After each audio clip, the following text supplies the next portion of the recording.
हाय दोस्तों, मैं अंकित सिंह आचार्य classes for you में आपका स्वागत करता हूं। दोस्तों, मैं आपको बायोलॉजी पढ़ाता हूं, तो आपने मेरा पिछला पूरा वीडियो देखा होगा। तो हमने मानव जनन का लगभग सभी टॉपिक कंप्लीट कर लिया था। हमारे बचे हुए टॉपिक है भ्रूणीय विकास, अपरा प्रसव तथा कोलोस्टम। ठीक है। और बच्चों, ये जो 3-4 टॉपिक हमारे बचे हुए हैं, इन 3-4 टॉपिक में से 100% चांसेस ये होते हैं कि कोई ना कोई एक टॉपिक का क्वेश्चन जरूर आता है। ठीक है। तो आज की क्लासेस हम स्टार्ट करते हैं, लेकिन बच्चों उससे पहले एक शायरी हो जाए। क्या? उससे पहले एक शायरी हो जाए। ठीक है बच्चों, चलिए हम फिर आपको शायरी सुनाते हैं। कौन कहता है कि कामयाबी किस्मत तय करती है? क्या? कौन कहता है कि कामयाबी किस्मत तय करती है? अगर इरादों में दम हो तो मंजिलें भी झुका करती हैं। क्या? इरादों में दम हो तो मंजिलें भी झुका करती है। ठीक है बच्चों, तो आप लोग ऐसा इरादा बनाइए, ऐसा हौसला बनाइए कि आपका एग्जाम अच्छे से निकल जाए। आपने अब तक जितनी भी मेहनत की या नहीं की, लेकिन अब आपका मेहनत ऐसी होनी चाहिए कि मंजिल आपको आसानी से मिल जाए। ठीक है। तो बच्चों, उसी हिसाब से मेहनत जरूर करिएगा, क्योंकि आपकी मेहनत ही आपको सफलता दिला सकती है। अदरवाइज आज के युग में कुछ भी नहीं हो सकता। अगर आप कुछ भी उल्टा सीधा सोच रहे हैं कि हाँ पेपर में कुछ हो जाएगा, तो यह असंभव है। ठीक है। तो आप अपनी मेहनत से ही करिएगा, और ये क्लास हम आपके आगे बढ़ा रहे हैं, और इसको ध्यान से समझिएगा। ठीक है। चलिए शुरू करते हैं। भ्रूणीय विकास।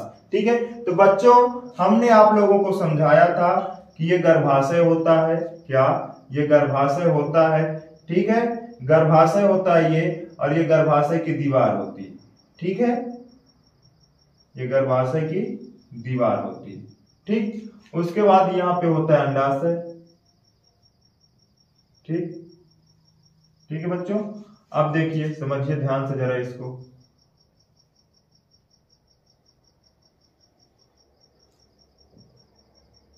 ध्यान से समझिएगा थोड़ा इसको।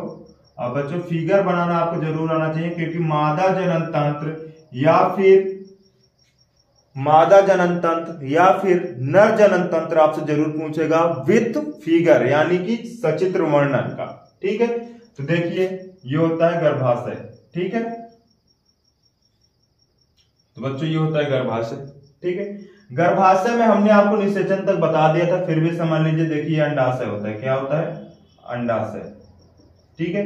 अंडाशय से अंडाणु निकलते हैं, फ्रेम्बिएटेड ट्यूब से यहां ऐसे ऐसे आते हैं। ठीक है। और ये होती है फैलोपियन नलिका। क्या होती है? फैलोपियन नलिका। क्या होती है? फैलोपियन नलिका। अब जब अंडाणु बेटा यहां से यहां तक आते हैं, तो यहाँ पे जो शुक्राणु स्वतंत्र अवस्था में स्खलन होने के बाद जो शुक्राणु यहाँ पे छूटते हैं, यहाँ पे ये योनि होता है, और ये होती है ग्रीवा। क्या होती है? ग्रीवा होती है। ठीक है। ग्रीवा के पास जो शुक्राणु, यानी जो वीर्य में उपस्थित शुक्राणु छूटते हैं, वो गर्भाशय की दीवार से होते होते कहां पहुंच जाते हैं? फैलोपियन नलिका में। और फैलोपियन नलिका में पहुंचने के बाद बच्चों निषेचन की क्रिया संपन्न करते हैं। ठीक है। और जैसे बेटा वो निषेचन की क्रिया संपन्न कर लेते हैं, तो निषेचन की क्रिया संपन्न होने के बाद जो अंडाणु होगा वह द्विगुणित हो जाएगा। क्या हो जाएगा? द्विगुणित हो जाएगा।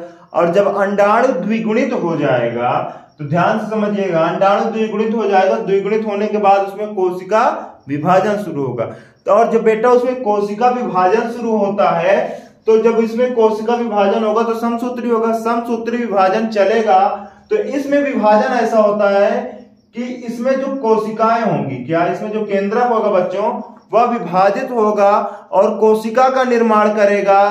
कोशिका के निर्माण करने के साथ साथ बस फर्क कितना होगा समसूत्री विभाजन में और इसमें, कि कोशिका का निर्माण होगा अंदर, लेकिन जीव द्रव्य नहीं बढ़ेगा। क्या? जीव द्रव्य नहीं बढ़ेगा। इसलिए यहाँ पे जो विभाजन पाया जाता है उसे कहते हैं विदलन। क्या कहते हैं? विदलन कहते हैं। ठीक है। और इस प्रकार ये जो भ्रूण होगा, यह 16 से 32 कोशिका में परिवर्तित हो जाता है, यानी 16 से 32 कोशिकाएं इसमें पाई जाती हैं। तो इसको हम लोग कहते हैं, इस अवस्था को हम लोग कहते हैं मोरूला। क्या कहते हैं? मोरूला कहते हैं। क्या कहते हैं बच्चों? मोरूला कहते हैं। ठीक है। ध्यान से समझिएगा, क्योंकि ये दोनों भी पूछे जा सकते हैं। ठीक है। जब निषेचन के पश्चात भ्रूण में कोशिका विभाजन होगा, तो उस अवस्था में कोशिकाओं में वृद्धि होगी, लेकिन कोशा द्रव्य में वृद्धि नहीं होगी, तो वह विभाजन कहलाएगा विदलन। क्या कहलाएगा? विदलन। और जब वही भ्रूण 16 से 32 कोशिकाओं में बदल जाता है, यानी 16 से 32 कोशिकाएं उसमें पाई जाएंगी, तो वह अवस्था कहलाएगी मोरूला। वह भ्रूण की क्या, कौन सी अवस्था कहलाएगी? मोरूला कहलाएगी।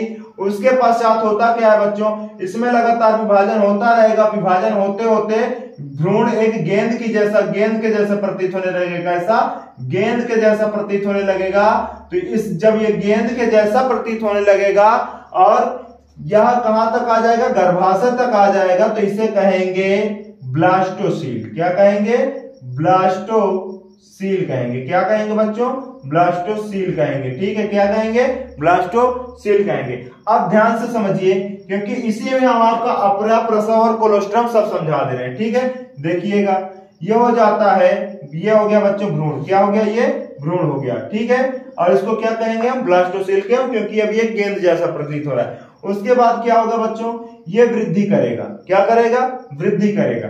तो इसमें जो भ्रूण के चारों तरफ उपस्थित होंगे रसानपुर तथा कोरियन। क्या? कोरियन। क्या उपस्थित होते हैं? कोरियन उपस्थित होते हैं। ठीक है, अब बच्चों ये कोरियन का काम क्या होता है? इन कोरियन का काम क्या होता है ये हम समझेंगे। ठीक है, क्या उपस्थित होते हैं? कोरियन। कोरियन। ठीक है, कोरियन उपस्थित होते हैं। यही कोरियन वृद्धि करते हैं। क्या बच्चों?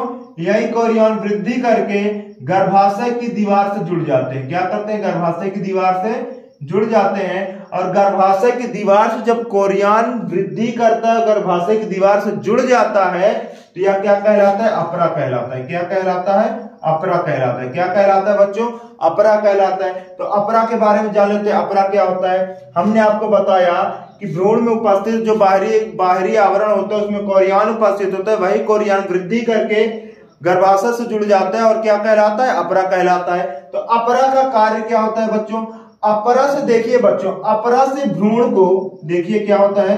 अपरा से जो भ्रूण होता है, भ्रूण को पोषण प्राप्त होता है। क्या प्राप्त होता है? पोषण प्राप्त होता है। पोषण में बच्चों ऑक्सीजन भी आएगा। क्या आएगा? ऑक्सीजन भी आएगा आपका। क्या आएगा? ऑक्सीजन भी आएगा। ठीक है, ऑक्सीजन के साथ साथ इसी अपरा में, क्या बच्चों?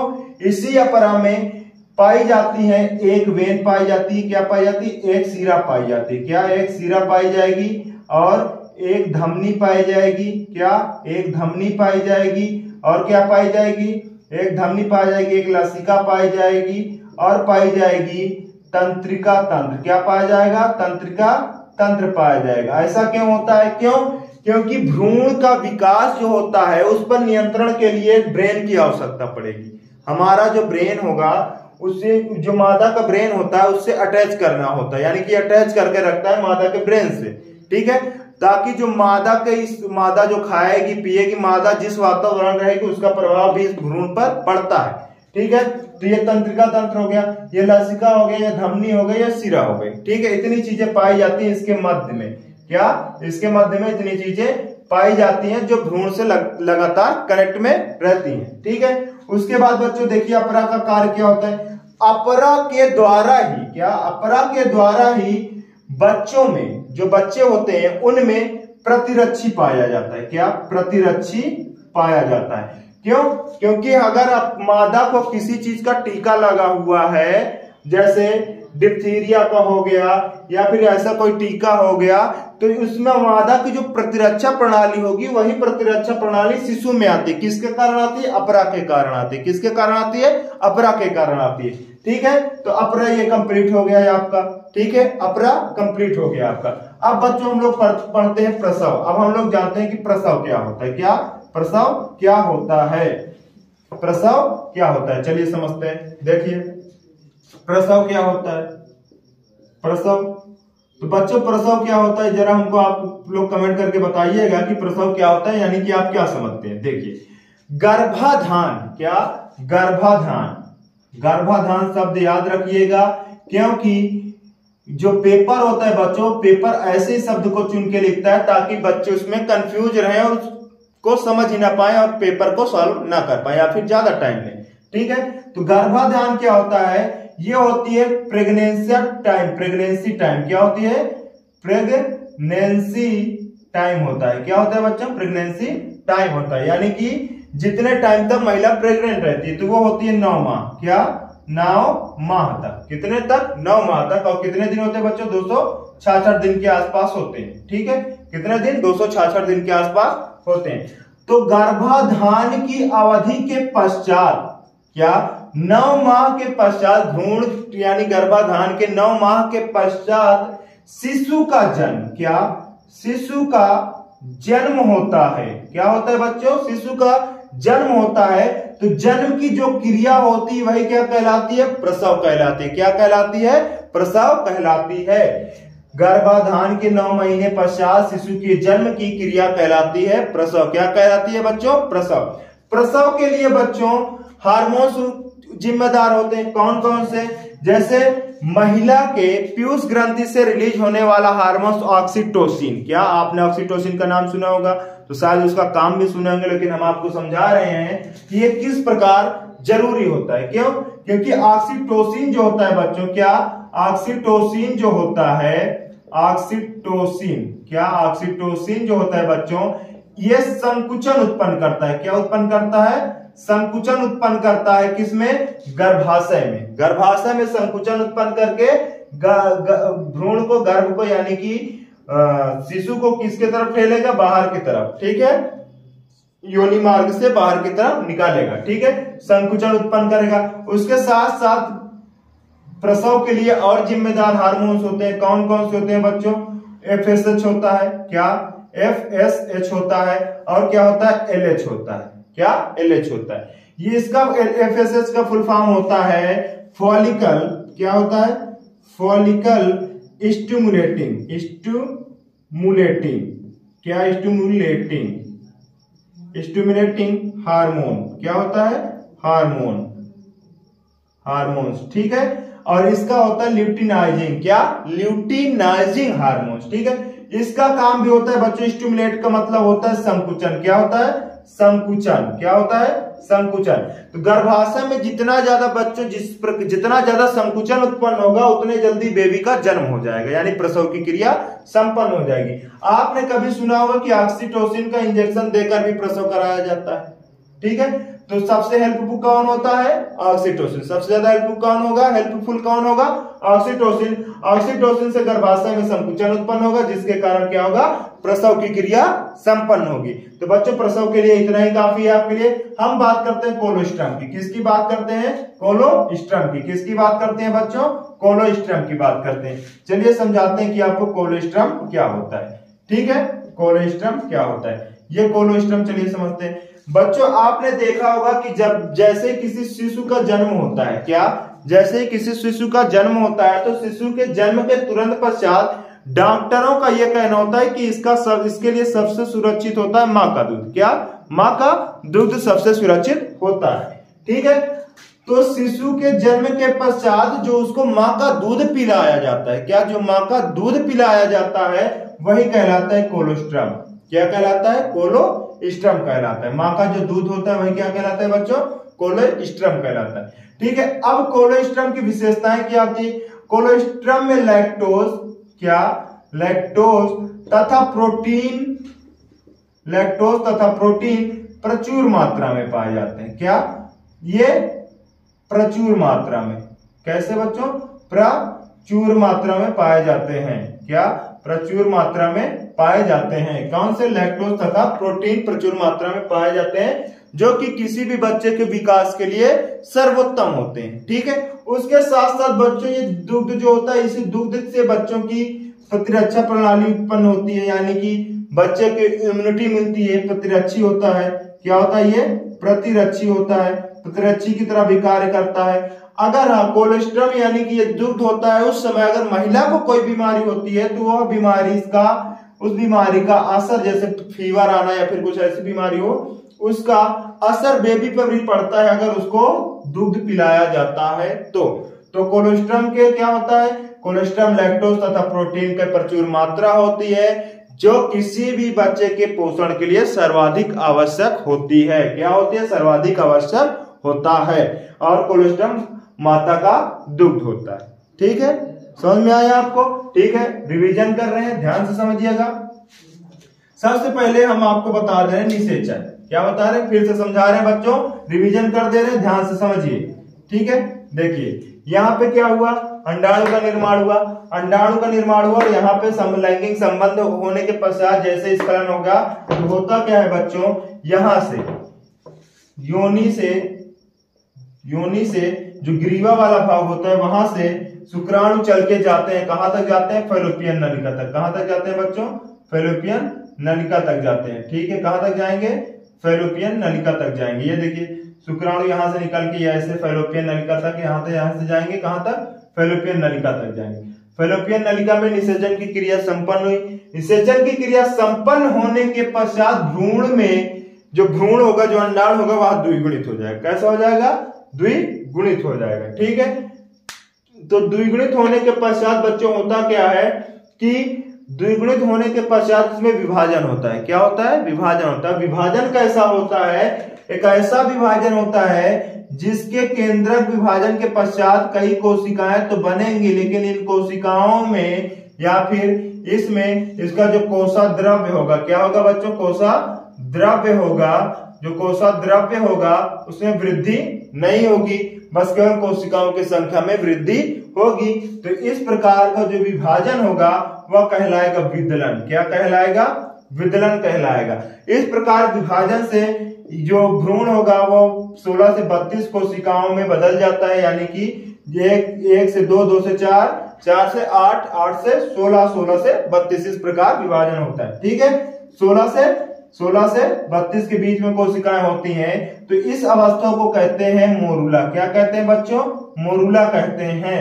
विदलन से प्राप्त जो भ्रूण होता है उस अवस्था को क्या कहेंगे, मोरूला कहेंगे। और मोरूला जब वृद्धि करके गेंद जैसी आकृति बना लेता है, क्या, मोरूला जब वृद्धि करके बच्चों गेंद जैसी आकृति बना लेता है और गर्भाशय की तरफ बढ़ने लगता है और गर्भाशय में आकर स्थित हो जाता है, तो यह गेंद जैसा प्रतीत होता है, तो इसको क्या कहेंगे, ब्लास्टोसील कहेंगे। क्या कहेंगे, ब्लास्टोसील कहेंगे बच्चों। क्या कहेंगे, ब्लास्टोसील कहेंगे। ठीक है, तो ये ब्लास्टोसील होता है। ब्लास्टोसील बच्चों जो होता है कुछ समय तक ये गर्भाशय की इन्हीं दीवारों से, ये जो नीचे की दीवार होगी जहां पे ये आके रुकता है, उन्हीं दीवारों से पोषण प्राप्त करेगा। और जैसे जैसे इसमें उपस्थित कोरियान होंगे ये वृद्धि करके कहां जुड़ जाएंगे, ऊपर की तरफ जुड़ जाएंगे, ऊपर गर्भाशय की दीवार से जुड़ जाएंगे और किसका निर्माण कर लेंगे, अपरा का निर्माण कर लेंगे। किसका निर्माण कर लेंगे बच्चों, अपरा का निर्माण कर लेंगे। अब आपसे क्वेश्चन ये पूछता है कि अपरा क्या है, क्या अपरा क्या है, तो हम सीधा जवाब देंगे भ्रूण में उपस्थित कोरियान वृद्धि करके मादा के गर्भाशय से जुड़ जाते हैं, वही कहलाते हैं अपरा। क्या कहलाते हैं, अपरा कहलाता है। ठीक है, या तो आप सीधा बोल सकते हैं मादा का गर्भाशय और भ्रूण के मध्य जो संबंध स्थापित करता है उसी को हम कहते हैं अपरा, यानी कि प्लेसेंटा। क्या कहते हैं, प्लेसेंटा कहते हैं। क्या, प्लेसेंटा कहते हैं बच्चों। क्या कहते हैं, प्लेसेंटा कहते हैं। ठीक है, प्लेसेंटा कहते हैं। ठीक है, याद रहेगा। अपरा होता है, अपरा के द्वारा एक भ्रूण को पोषण प्राप्त होता है। अपरा में एक शिरा होती है, एक धमनी होती है, एक तंत्रिका तंत्र होता है, एक लसिका तंत्र होता है। ठीक है, इतने चीजें आती हैं अपरा के द्वारा ही और भ्रूण पे पूरा कंट्रोल हो जाता है, यानी कि मादा का ब्रेन का कंट्रोल और भ्रूण के कंट्रोल कनेक्ट हो जाता है। ठीक है, इस प्रकार देखिए बच्चों, अब इस प्रकार अपरा खत्म हो जाता है। उसके बाद जैसे ही गर्भाधान ठहरता है, गर्भाधान के ठहरने के 9 माह पश्चात, क्या 9 माह पश्चात लगभग 266 दिन, क्या बच्चों 9 माह पश्चात या फिर लगभग 266 दिन के पश्चात बच्चे का जन्म होता है। किसका, शिशु का जन्म होता है। किसका जन्म होता है, शिशु का जन्म होता है। किसका जन्म होता है बच्चों, शिशु का जन्म होता है। और जन्म की यह क्रिया प्रसव कहलाती है। क्या कहलाती है, प्रसव कहलाती है। क्या कहलाती है, प्रसव कहलाती है। ठीक है, प्रसव के लिए कुछ हार्मोन्स उत्तरदायी होते हैं, जैसे ऑक्सीटोसिन, जैसे ऑक्सीटोसिन।